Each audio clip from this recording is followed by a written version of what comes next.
Spider-Man No Way Home is a sequel to Spider-Man 3 and Amazing Spider-Man 2 as they deal with the villains who have returned from the dead, all because of an irresponsible idiot known as Tom Holland. It's also probably the best MCU Spidey flick. There's still stuff I do not like in the previous movies that's sadly still present, but it's pretty much advertised to be a Spider-Verse movie of sorts. Instead of having a new villain who has a vendetta against Stark, we just bring back old villains because I guess they either run out of ideas or how to make an effective Spidey villain that connects to, well, Spider-Man instead of Iron Man. But hey, there has been multiple installments, so taking the multiverse or Spider-Verse path with this movie, it works. I actually enjoyed this movie, both ironically and unironically. Despite some of the worst things actually being kept to a minimum this time around, considering my dislike for Tom Holland and his Spider-Man character, this movie actually provided moments where there's some ironic enjoyment. So let's go over it together, shall we? This movie takes place immediately at the end of Far From Home, which is the second worst Spidey film ever. Peter's identity is exposed. Ooh, live-action Spidey films have never done this. But guess what? The execution is just as stupid and cringe as many of the bad MCU Spidey jokes in the previous movies. Town High, where we shape heroes. Or murderers. Stop it. In fact, I'm just gonna skip the beginning because, quite frankly, I'm sick and tired of those dumbass high school cliches and cringe teenagers we've been through, unfortunately, in the previous two movies. However, thankfully, there's not many of those. In fact, it's pretty much the first act of the entire movie, and we never see those guys again. Thank God! And no, Daredevil...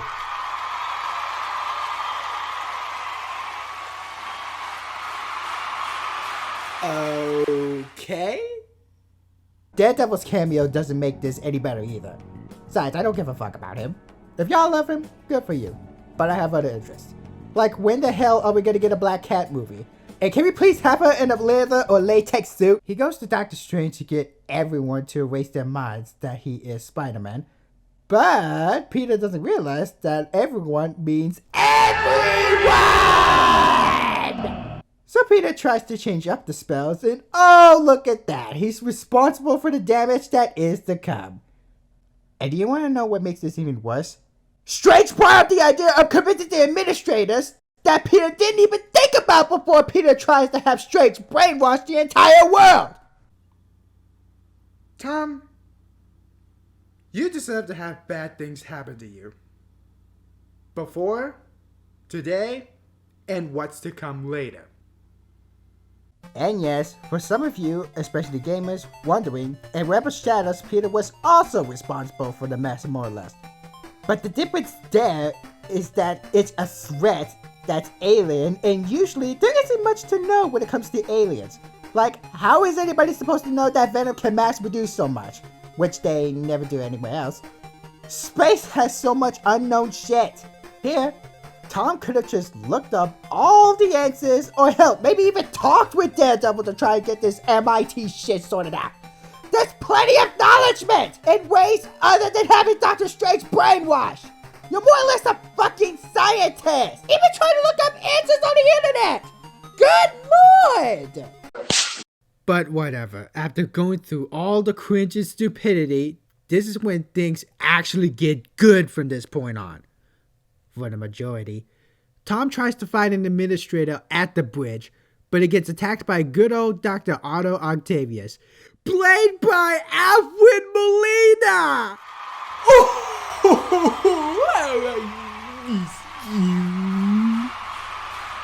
And yes, complete with the music motif.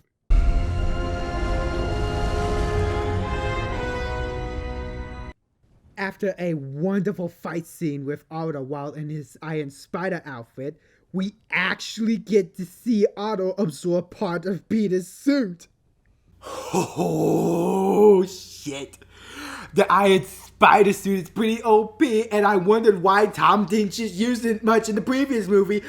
But now, we got someone who can damage or even steal part of the Iron Spider suit. Oh my gosh, the stakes are gonna be high!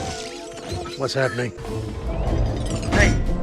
Hey! Until you stop trying to kill me, I'm in control. Okay, it's a valid point. I can understand that the Iron Spider nanotech can hijack something that's pretty much as outdated as Doc Ock's arm from many years ago.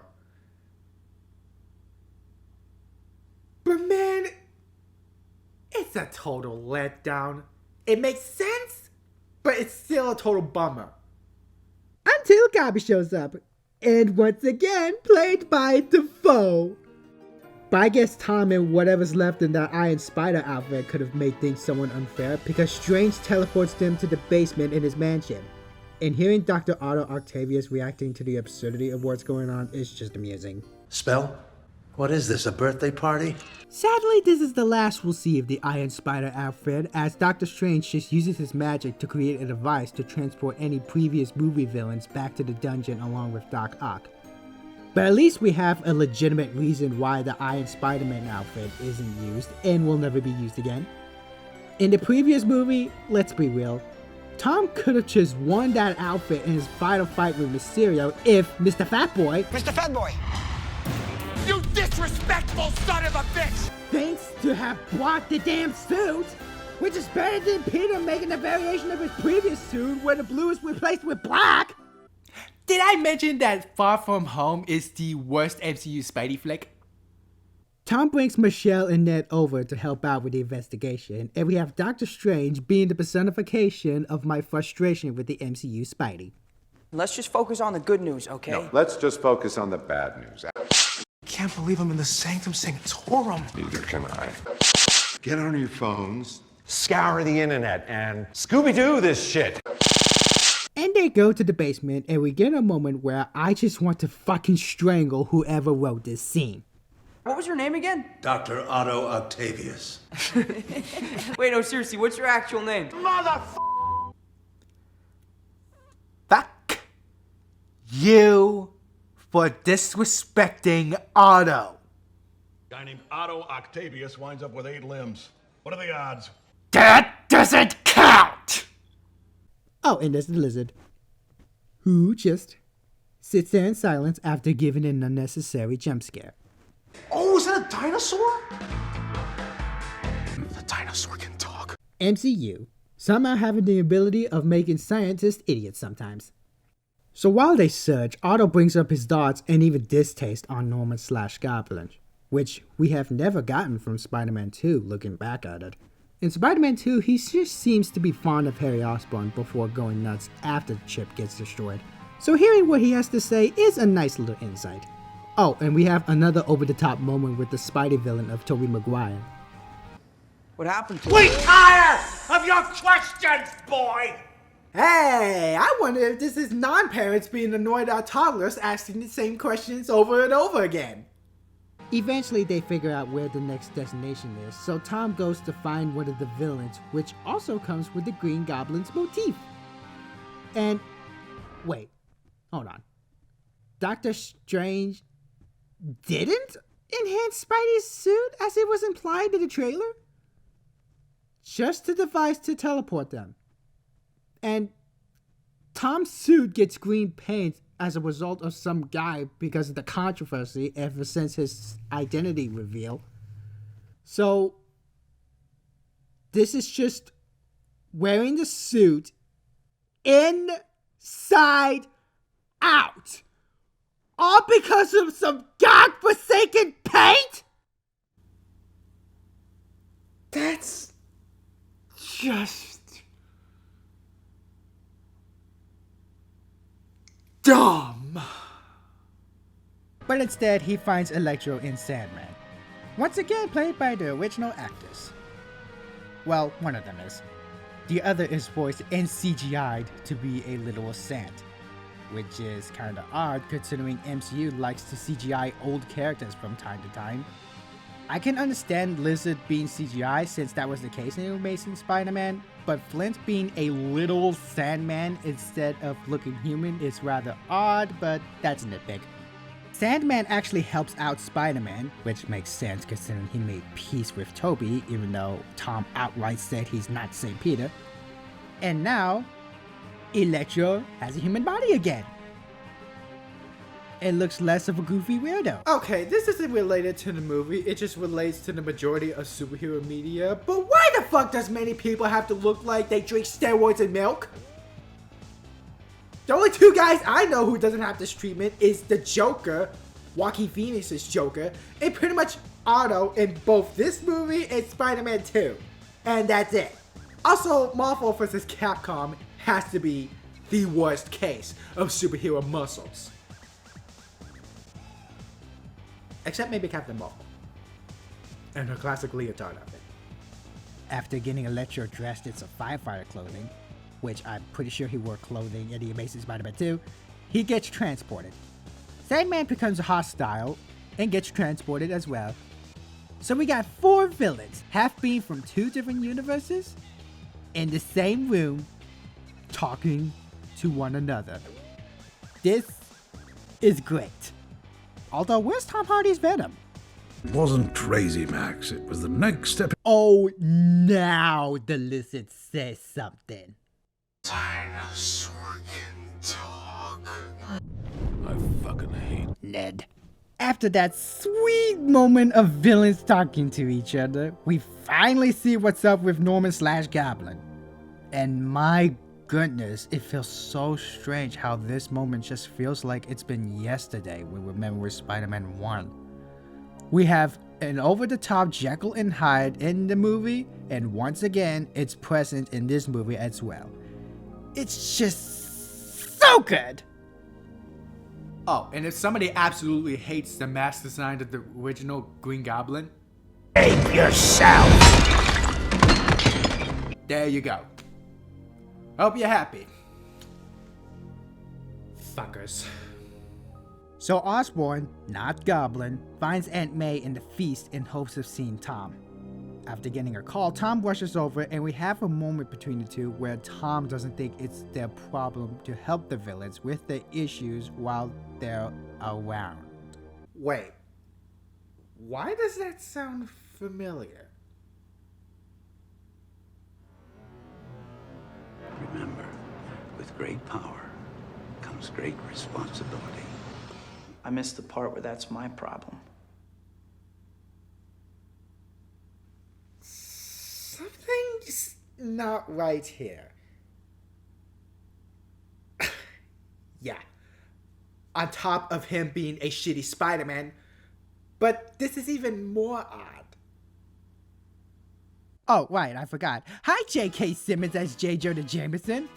Once again, being at his best. Kinda, sorta. Okay, I cannot lie. Out of all the movies, this movie has to be his weakest. Aside from 1 or 2 amusing moments and serving 1 or 2 purposes, he's just there. I mean, I can't be mad at J.K. Simmons. He still seems to be having a ball with his role. But somehow he's just forgettable here. I'm sorry, but while it was amazing to see him back in Far From Home for a cameo, somehow he's just not as good as he should be. I genuinely dislike Jameson, even though I hate him, but JK's over-the-top performance sold it in the Sam Raimi trilogy. He can be funny, but it's like the magic got sucked dry in this movie. How the fuck do you make this guy boring and forgettable despite the actor's passion for the role? Look, I enjoyed this movie. Make no mistake. But it's got problems up the ass! So May cleans Spidey's costume from the paint off screen and just drives Tom and Osborn all the way to the mansion. I guess Tom needed to relax his muscles or take a nap from all that swinging, I guess. So finally, we have all the villains in one room together, all alive, and they all talk about their experiences. This is blissful fan service. Electro says it best. God, I love it here. They all come to the conclusion that they, except Sandman and Condors, all died fighting Spider-Man. But Doctor Strange shows up and puts Osborn in one of the cells as he brings out this box that contains the spell. But after one push the button, they'll all go back and die. So Tom gets very hesitant about this, but Strange thinks it's for the best. Because, to quote from Spock, The needs of the many outweigh The needs of the few. However, Tom wasn't having it, so he just steals the box and tries to run while Strange tries to stop Tom. It didn't take too long until Strange catches up with Tom, even putting Peter in his astral form off his body, and has a plot armor ability, or his spider sense can just move the arm by itself. I'm sorry, what? And this is never brought up or explained either. And for some reason, Doctor Strange has a hard time getting the box, even though he could just try using some of his magic to hold him still, instead of trying to grab it with his bare hands! Strange eventually takes Spidey into the mirror dimension, but after studying it, Spider-Man uses his intellect to set a trap for Strange inside this dimension, and takes the sling ring off of his hands so Strange can't make portals for the time being. So, I pretty much shit on Tom Holland's Spider-Man character for the majority of the time, but surprisingly we have a Tom Holland Spidey scene that's actually kinda good and follows at least one fundamental rule about Spider-Man. Tom decides to try and help cure the villains before they can go back home. Many of them are hesitant, except Osborn and maybe Electro, but decide to go along anyway. He could have just let them die, but That's not who he is. here's the thing. Many of the Spider-Man media I've watched and grew up with, and even talked with 1 or 2 fans myself, Spider-Man in general fights villains and puts them in jail, but there comes a time where he actually brings out the best in people, or at the very least, tries to do so. Ultimate Spider-Man cartoon did that a little bit too much, but that's not the point. See, there's guys like Daredevil who thinks it's justice to lock the bad guys up, and then there's guys like the Punisher who thinks it's justice to kill the bad guys off. Both ideologies are flawed. Let's look back at an Amazing Spider-Man 2. Max ends up in Times Square, scared of what's going on and what has happened to him, especially with the cops around. Then Spider-Man comes, the one hero who has saved Max and gives Max the pep talk. Andrew wanted to help this guy out, not take him to jail, not kill him, no, just try and help out Max through his problems. And Andrew probably would have succeeded, but some idiot cop fires a shot. It's because of that one shot, Max pretty much becomes a villain. We forget how important one single shot can be. That one shot meant everything to him. Spider-Man's pretty much an optimistic superhero. Optimistic enough to even try and help out people, including bringing out the best in supervillains. Tobey tried this with Otto in Spider-Man 2.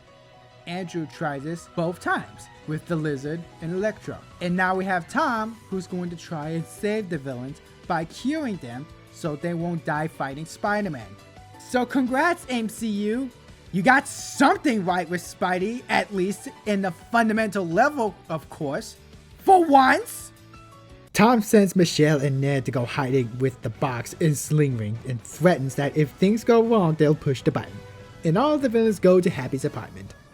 What, you gonna cook up some cures and some frozen burritos in a microwave? I could go for a burrito. He's gonna kill us all. You know, there are people out there who root for the villains, or just sometimes loves them more than the main character itself. I never really understood. But after looking at the Black Cat, Catwoman, the extremely crappy Thor movies, like Ragnarok and Love and Thunder, and this movie, I get it. Happy's apartment has a fabricator powered up by the arc reactor from Iron Man 2. And yes, I do remember that small detail despite how forgettable and lame many Phase 1 movies are. Yeah, Electro is totally not gonna use it somehow. Osborn helps out Tom and they help cure Otto by rebuilding an inhibitor chip, which looks like it has a bulkier update. Okay, I won't lie. I love that small detail.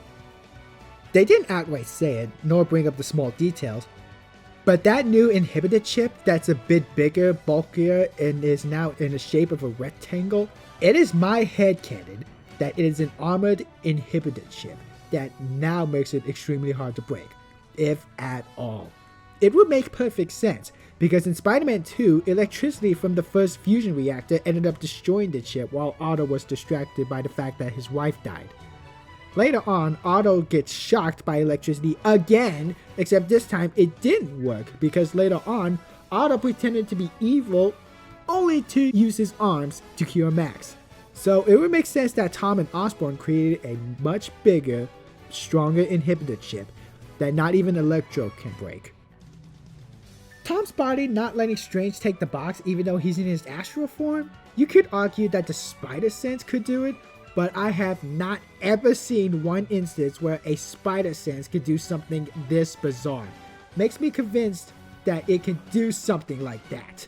And spider sense just avoids danger. There's nothing dangerous about a doctor with broken hands that uses magic simply by taking the box with no physical harm whatsoever. Look at me goes over this little detail. Now Otto's cured, and he gives the piece of Iron Spider outfit back. Just to give Spidey a golden symbol. Yay. But I cannot deny how good Alfred's acting is at being so happy that he's cured. We get a little bit more of the villains talking, and we have yet another stupid, awkward scene with Tom geeking out about science shit, while Electro gives an annoyed glare which makes Tom a wimp. Because that was just so funny and in character in the previous movie. You know, it would have been hilarious if he just rolled his eyes and even his head like this.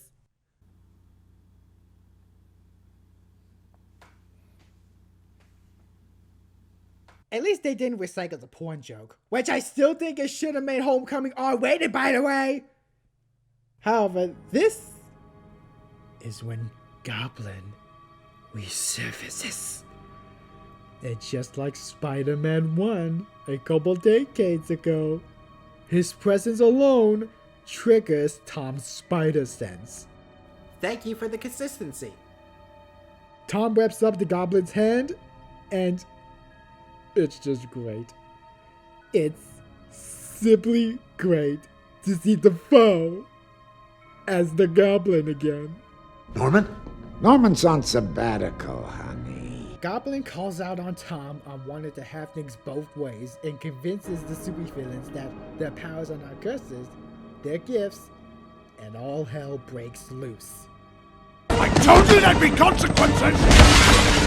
Tom fights Goblin, and I swear, unlike J.K. Simmons where he somehow is at his weakest despite his passion, Willem Dafoe just somehow steps up his game even further in this movie. I mean, he gets punched in the face multiple times at one point, and he just laughs it off like Heath Ledger's Joker. I love you. Something fun to point out from behind the scenes is that Willem agreed to be in this movie under one condition. If he has plenty of screen time and his fight scenes are as physical as possible.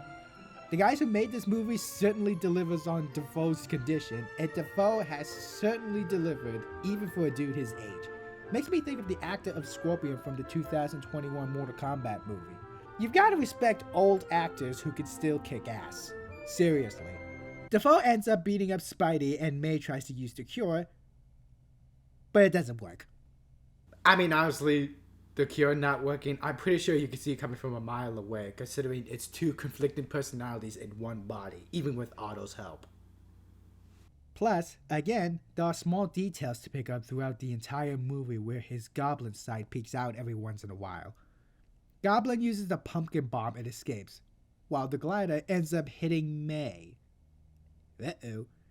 Aunt May tells him that they did the right thing and that great power comes great responsibility. And with great power, there must also come great responsibility.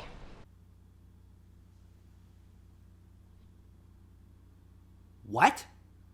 And with great power, there must also come great responsibility. So, wait. You mean to tell me that speech about bad things happening because you didn't do anything in Civil War did not refer to this speech? Now, before I continue, Aunt May saying these words instead of Uncle Ben, okay, fine. Whatever, it's a small change. I'm not gonna get into stupid ass politics about gender wars or equality shits. Plus, MCU Aunt is a fine character. But it's the fact that after all this time, the most defining aspect that made Spider-Man Spider-Man, the lesson he learned after Ben died, or in this movie's case, May, comes in now. When we thought it did in Civil War. Tom Holland acting nervous around Fury after being glared at while going on a science about the multiverse? That's bad. He could have talked smack like he did in the comics or like Andrew Garfield. Him acting nervous in front of the crowd giving money to those who returned from the snap? That's bad. His stupid jokes fighting back bank robbers in Avengers $5 masks? That's bad. And the trailer did this 1,000 times better, by the way. It is actually humorous. Tom talking nervously like a person who doesn't have or can't understand social cues and social skills throughout his adventures, instead of being a cocky smart aleck? That's very, very bad. But Tom getting reckless and wanting to be an Avenger and wanting to take vacations, you mean to tell me that Tom Spider-Man, just feeling like Spider-Man in name only up until No Way Home, is all because he never learned that great power comes great responsibility? You mean to tell me I sent through Spider-Man fighting aliens, not knowing that Peter never learned that great power comes great responsibility?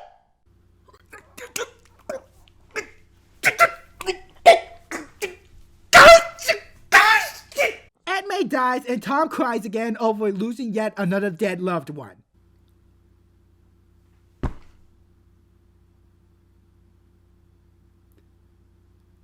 Good. I'm glad she's dead.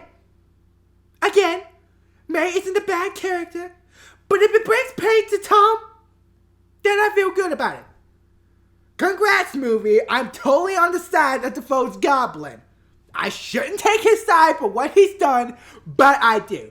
Can you please give me something to take off my mind off of the fact that Tom has never learned the most important lesson?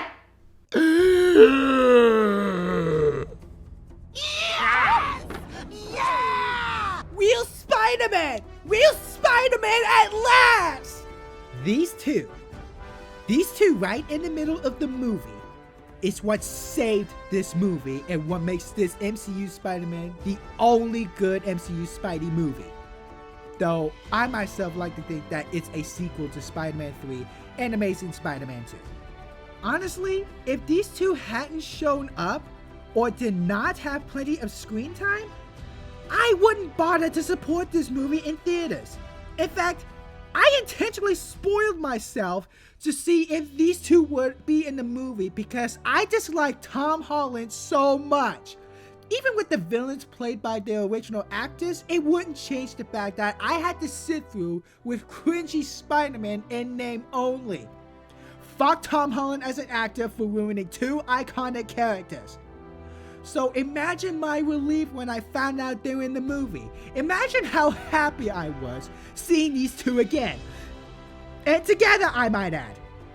Also, they share much more screen time together than they do with Tom Holland together, so that's a plus. Okay, so Tobey and Andrew have been looking for Tom ever since they arrived and learned of Tom's strategy. Tobey asked on which place Tom would be if he wanted privacy, which Ned and Michelle find Tom at. Tom was about to just give up and press the button when Tobey and Andrew talk about their worst experiences. And we learned that Andrew has pretty much become more violent and bitter ever since coming back as Spider-Man over Gwen's death.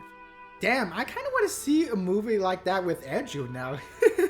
And they all have in common that great power comes great responsibility, which is something Tom should have learned in the first place. And they all go to a college lab to finish making the cures for the rest of the villains? Of all the science labs to go to, you pick a college lab, which shouldn't have much to work with, and yet somehow they created the cures with the bare minimum?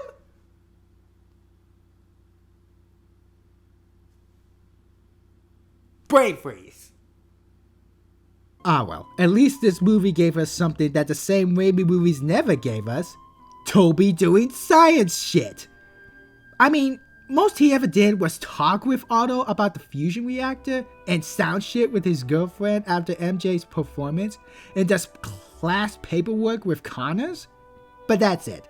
And oh my gosh, Andrew putting on a lab coat over his costume is an absolutely funny detail that only Andrew can do, on top of using one hand to stick to the ceiling earlier. Call the Amazing Spider-Man movie shit if you want, but I'm still supporting Andrew because I think he's a great Spider-Man actor. I don't mind watching a few shitty comic book movies if the performances and characterization is solid. X-Men Origins and Superman 4. If the main actor sells the performance and character, I don't give a shit and can happily watch over and over again. We also get an insight with Tobey that eventually he and MJ makes it work. Hey Tobey Spider-Man, did it work out so well to the point where you also decide to have kids with her? And if you two didn't split up or divorce over the idea of having kids, then congratulations, dude. And thank you, Spider-Verse Peter! Speaking of Spider-Verse, guess which movie did the pointing meme much better and even more natural? After making the cures, they wait in the Statue of Liberty and wait for the villains to come after sending a message. And we get an actual improvised conversation between the three Spideys, which is just a bliss. Also, Tobey says exactly how I feel about Andrew after Andrew claims he's lame in terms of the craziest villains they fought. You are amazing. I can take it. You are amazing. Thank you, yeah. See? Tobey gets it! Also, where the fuck is Tom Hardy's Venom? Also, I am so happy that they didn't put in a small joke about how organic webs are gross. If I have to hear about how organic webs are like, ew, I just take offense at that and think it's a slap to the face to the trilogy. But instead, they are more amazed and they are not grossed out. Thank goodness for that. Electro, Lizard, and Sandman eventually reaches them. And wait, hold on. Why is Sandman attacking the spiders? Shouldn't he not fight upon seeing Tobey again? I'm sorry, but out of all the villains, Sandman I am confused with the most. I mean, this guy pretty much had it hard. He was trying to save his daughter by getting money, accidentally got Uncle Ben killed, and even though it took a while, the two made peace with each other. I can understand that he wants to go home and maybe he doesn't care about the others, but Sandman sees that the cure with Otto works, so if Venom can't eat anymore or enjoy simple human things, you would think that having the cure would be somewhat beneficial.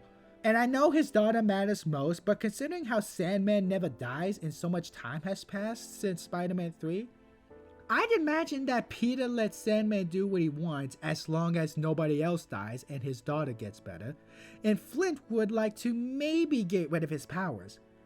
In fact, Flint doesn't really show his emotional side in this movie either. He just kinda seems like a grump who just wants to go home. He's got one of the best supervillain births, and he's one of the most sympathetic villains ever. Dare I say, one of the best things about Spider-Man 3. In this guy, we just get the bare minimum. What the hell happened, man? At least the characters didn't make fun or make jokes about him like they did with Doc Ock. That's the only bright side I could think of. Okay, rant over. We get a big climactic fight scene between the villains, and we get to see Andrew and Tobey back in action again. Now, these two didn't have experience working as a team, which it pretty much made some mishaps at first. But Tom talks to them about working as a team. I don't want to brag, but I will. I was in the Avengers. That's great! Thank you. What is that?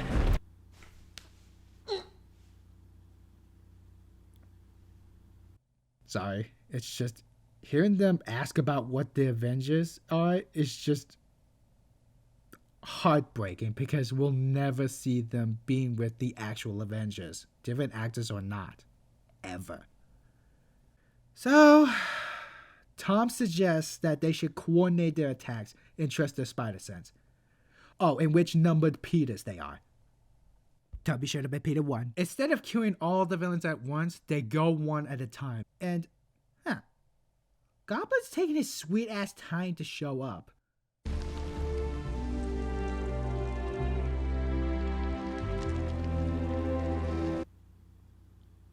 Did I just hear that right?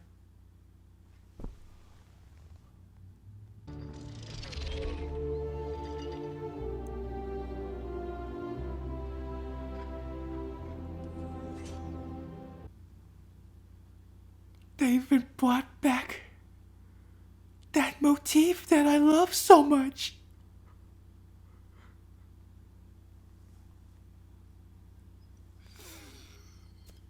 Thank you. Just thank you.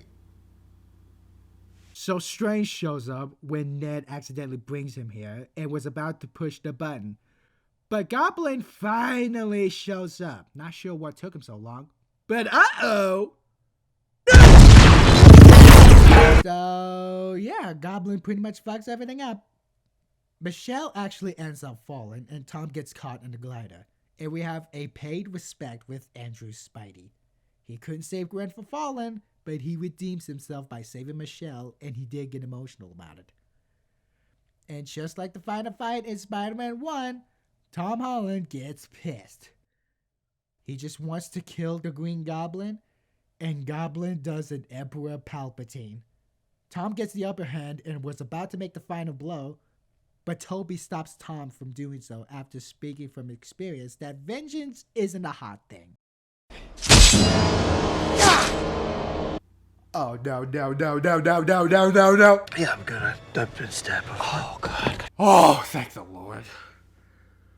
If he died right there, I would have raged out of the theater. So finally, the villains are cured. But the world's about to collapse. Until Tom suggests an idea, but comes at a major cost to save the world. Wipe out Peter from everybody's memory. Strange was reluctant, but upon seeing Peter accepts his responsibility, he tells Tom to say goodbye to his friends, which he does. And just like that, nobody knows who Tom is. Everything's back to normal, the villains and 2 other Spideys go back home, but now Tom is forgotten by everyone.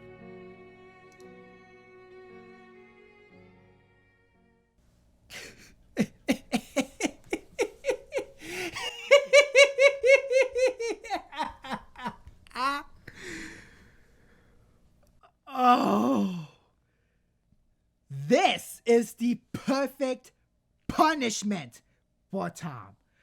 I have pretty much disliked almost everything about Tom Holland and the MCU movies. Him acting nervous, no good jokes or one-liners, taking vacations, not learning responsibility till this movie. The MCU take on Spider-Man is just a very bad take. So seeing him finally getting what he fucking deserved, it wasn't sad or somber ending for me. I was just feeling happy. I mean, I suppose I like Tom getting shit on and going through all the bad stuff in the movie because at least he finally learns to grow up and become a better character, which he never was in the previous movies. Or maybe I just like the fact that he gets shit thrown on him a lot more in this movie than normal. I can't tell. But who cares? It's a wonderful movie for all the right and wrong reasons. Well, there is one more bad thing in this movie that's just an outright insult that makes me pissed off.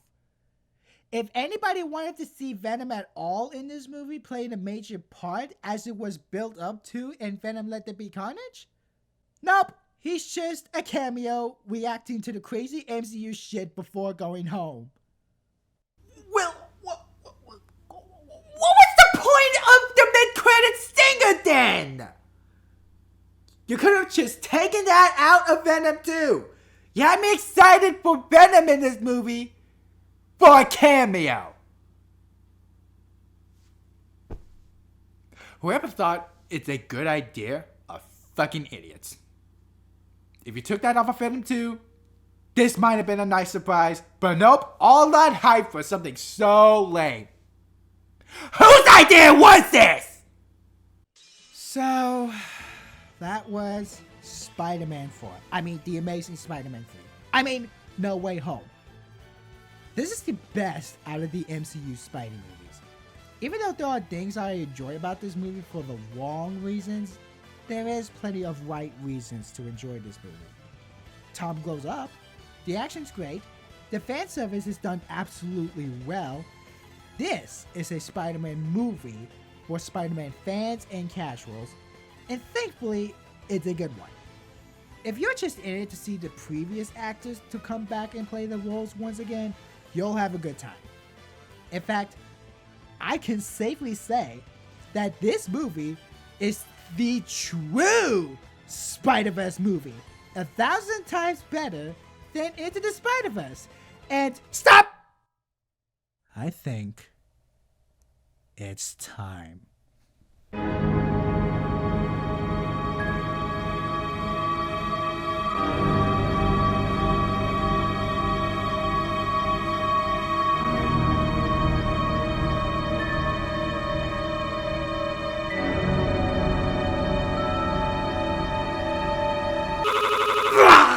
I thought I would be done after making a 3-part review, but no! PS5's Miles Morales game and No Way Home came along and fixes the issues I've had with the shitty movie. Well, this is going to be therapeutic for me. I compared the Miles Morales aspect with the PS5 game and Into the Spider-Verse. Now I am going to explain how this movie did better than Into the Spider-Verse and the multiverse aspect, or Spider-Verse aspect. One more video dedicated to shitting on Into the Spider-Verse. The final nail in the coffin. Then I am done forever.